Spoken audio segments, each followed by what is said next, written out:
and ask you for your guidance, especially today when my life is so cloudy. Guide me until... Welcome to Counseling Connections. This is Real Talk with Stanley and Ginger Purvis. First of all, we're glad to be with you again, and we wanted to talk a little bit about mental health awareness. And last year we had a panel to talk about the stigma of receiving counseling, especially in the African American community. Though we know it still exists today on various levels, we know that mental health concerns are still very prevalent in our communities. Many have been exacerbated after the past year of the pandemic.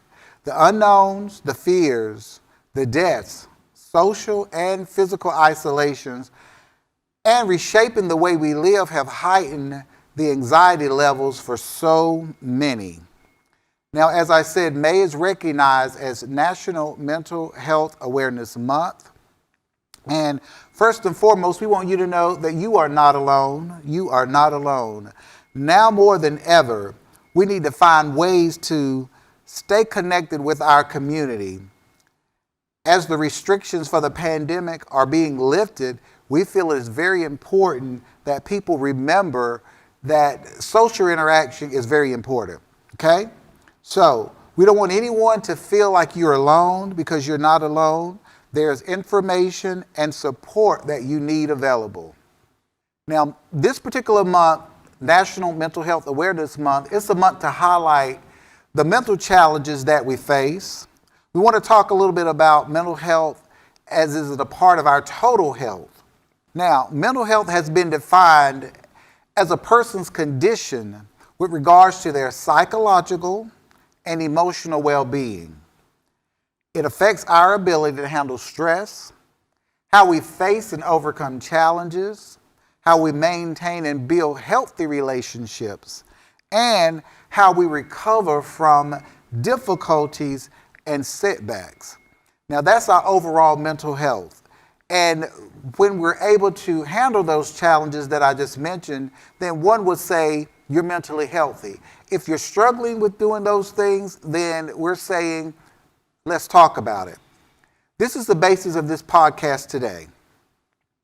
We all have mental health. This is important to remember. We all have mental health, whether it's healthy or not, much like we all have physical health, whether it's healthy or not. But now this is important. I want you to think about this. When we're not physically well, we seek help so that we can feel better. The same principle applies to us when we are not feeling well mentally or emotionally. Why should we discuss mental health on this platform? We have all heard the stories of youth committing suicide because of bullying, or a housewife hooked on opiates, or even veterans struggling with the memories of war.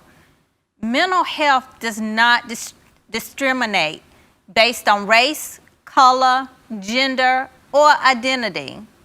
During the past year, we have witnessed an unprecedented increase in the number of people experiencing mental health problems.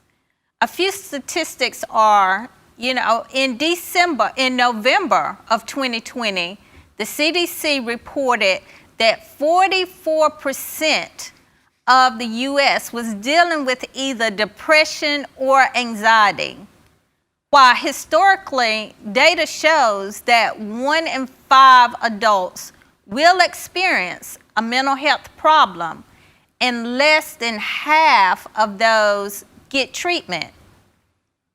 3 million people have taken a mental health assessment or screening during the past 12 months.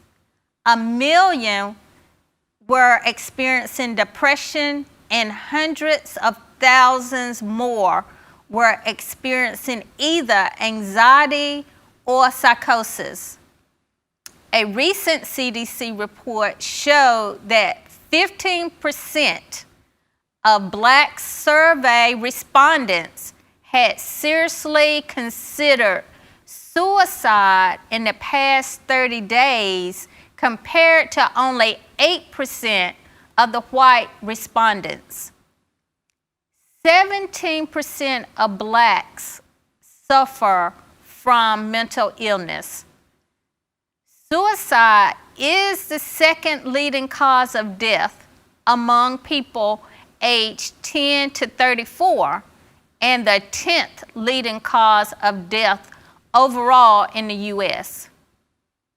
The overall suicide rate has increased by 35% since 1999. So let me ask you a question then. So with the suicide rate increasing drastically over the last 2 decades, one would say the pandemic has probably made that number probably higher, and it made people feeling isolated even more. But as I listened to you talk about those statistics, and you said this is our why we want to talk about mental health, because a lot of people feel like they have to suffer in silence, they have to suffer alone, and don't feel like there's just help out there. So this is, as you said, this is our why for our podcast today on May being Mental Health Awareness Month, right? Exactly. And we're seeing as additional crises take place, such as just this week, the gas situation, that is compounded with the already feeling of helplessness. So we're seeing we're needing to put more tools in the toolbox to help those that are having a hard time adjusting to our present situations. Mental health is essential to everyone's overall health and well-being, and mental illness is common and is treatable. You know, during this time, everyone faces challenges in life that can affect our mental health. And we just spoke on how the pandemic, it has had a profound impact on mental health of people of all ages. And now more than ever, it's critical to reduce that stigma around mental health struggles that commonly prevent individuals from seeking help. And you said something very important. You said it's impacting people of all ages. And I know, in talking with a lot of adults, we hear about adults, and we hear on the news how mental health has impacted adults across the country, across the world. But a lot of times we do forget, I think we forget about our youth, and there'll be some more information provided to those who are looking and listening at us today regarding our youth as well as adults. So I think that was very, very important to stress that it's not just adults, but it's people of all ages have been impacted by not just the pandemic, but just one's mental health as a whole. Yes, and it is important to accept the situations in life that we can't change, actively working to process those mental struggles associated with big changes like this week in the pandemic, to manage anger and frustration, to recognize when trauma may be affecting our mental health, challenge, negative thinking patterns, and to make that time to take care of you when you recognize that something isn't clicking. Knowing when to turn to your friends and your family, your coworkers, when you're struggling with these challenges can help improve your mental health. Okay, so getting that information, knowing how to basically recognize some things about ourselves first and foremost. Then we say trying to tell the difference between what expected behaviors are and what might be the signs of mental illness. We know that's not always easy because sometimes there's a gray line, it's a fine line between the two. But we say there's no easy test, that can let someone know if there is a mental illness or if actions and thoughts might be typical behavior of a person that results in a physical illness. It's just no easy way for people to say, well, sometimes I want to just go talk to someone to tell me, if I'm having some kind of psychosis or if I have some kind of mental illness. But we know that there is help out here. Now, each illness has its own symptom, but common signs of mental illness in adults and adolescents can include the following. So follow along with me. Excessive worrying or fear. Many of us can relate. Feeling excessively sad or low. Having confused thinking or problems concentrating and learning. Extreme mood changes, and that includes the highs and lows or feelings of euphoria. So we mentioned those things and wanted to stress those things because the key there is with all those behaviors, it's excessive. A lot of those things I just mentioned, they're normal. Worry is a part of life. We all experience some level of fear, sadness. Sometimes, we have our highs. We're happy. We're good today. But when they're extreme, and even concentrating to learn, you say, I just can't do that. So we recognize that there's something off balance, and it probably elicits some concern to look further into it. And some additional common signs and symptoms might be prolonged or strong feelings of anger or being irritable, avoiding your friends and social activities. If you used to be a social butterfly, but now you're staying in, difficulty understanding and relating to other people, changes in your sleeping habits or feeling tired and just having really low energy. There may also be changes in your eating habits, such as increased hunger or the lack of an appetite. Changes in your sex drive, difficulty perceiving reality, not knowing what's real and what's not real, having those delusions and hallucinations may also exist. Inability to perceive changes in one's feelings, lack of insight. I'm okay, nothing's wrong.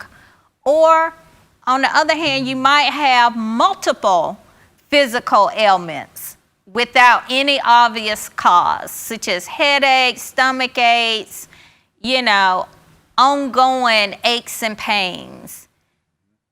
Thinking about suicide, inability to carry out your daily activities or to be able to just handle those daily problems and situations that come up. And also an intense kind of fear of weight gain or with your appearance. Now, we see a lot of people, and I want to say that in isolation, you may say, I have experienced one of those things or a couple of those things in isolation. That does not mean that you are suffering from some type of mental illness. But we do say when there is a consistent problem, as she said, and it's happening over an extended period of time, then that's a red flag for you. Sometimes say, I need to get help. I need to talk to someone before I'll allow it to, get out of control. So we're not saying that if you have one of those things that going on, one of those conditions, that there's an issue of mental illness. But we are saying that if it's really excessive and it's impacting your well-being, your health, your daily life, and especially if there are 2 or 3 or more of those things combined, then that's a red flag that you need to talk to someone to get some more help or some more information on coping skills. And as Chandra said from the beginning, getting some more tools for your tool belt on how to cope and work with that. So they can begin developing in our young children as well these conditions, these mental health conditions. So we don't want to leave our children out because a lot of times they are experiencing these things and they don't know what it is. And a lot of times when you know your children, you may say, I just noticed their behaviors are different. Because they're still learning how to identify and talk about their thoughts and emotions. Their most obvious symptoms are behavioral. You just see a change in behavior. You say they can't really express themselves, but I see a difference. I see something is going on. So we want to talk a little bit about that, because some of the symptoms in our children may include changes in school performance.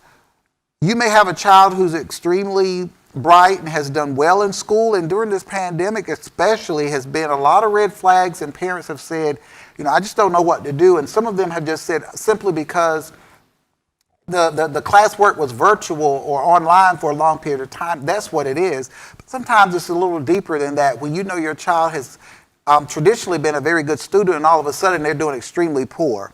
Excessive worrying or anxiety, they just can't seem to get a grasp on things even at their level. It's just always worrying about the unknown, being overly anxious about things that they're having to do, or simply the news itself. It can heighten anxiety even for our children. So sometimes it's good for them to turn it off. And even on their phones, you're constantly, if they have their phones, they're getting these teens with news coming up, news stories and across the world. And it can heighten their anxiety in terms of the world that they live in.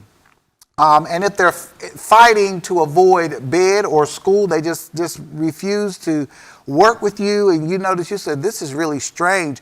Those are concerns. Hyperactive behaviors. Frequent nightmares. We know sometimes you have a nightmare or a bad dream, as we say, but if they're frequent nightmares, those are red flags. Frequent disobedience or aggression towards their household members or even to others. And you say, what is going on with you? Sometimes you say, I just don't know what's going on with you. But a lot of times those are red flags that there is something going on. Frequent temper tantrums.